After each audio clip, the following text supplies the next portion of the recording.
स्थानिक आमदार जे सत्ताधारी आमदार आहे मंगेश चव्हाण असतील, आपला राजूमामा भोळे असतील, त्यांनी गृह खात्यावरती एक प्रश्नचिन्ह निर्माण केलेलं आहे. जळगाव जिल्ह्यामध्ये वाढती गुन्हेगारीबद्दल काय बोलणार आहे?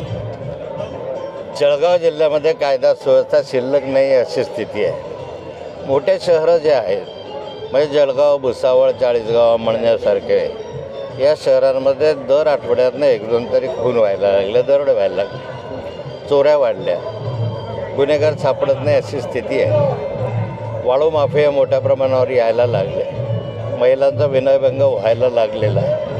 माझं म्हणणं या साऱ्या घटना घडत असताना गुन्हेगारांचा शोध लावला पाहिजे. मग पोलीस यंत्रणा सुस्त आहे आणि सत्ताधारी पक्षाचेच आमदार ज्यावेळेस याच्यावर ताशेरे ओढतात तर मला वाटतं की ह्या वस्तुस्थिती आहे की विरोधी पक्ष केलं तर टीका होते, पण सत्ताधारी पक्षानेच केल्यानंतर वस्तुस्थिती असते. स्वराज्य संस्था के निवडणुकीची आज तारीख होती, आज त्याचा निकाल निघणार होता, परंतु हे सुप्रीम कोर्टाने पुढची 25 फरवरी ही तारीख दिलेली आहे. स्थानिक स्वराज्य संस्थांच्या निवडणुका लवकर व्हाव्या अशी अपेक्षा आहे.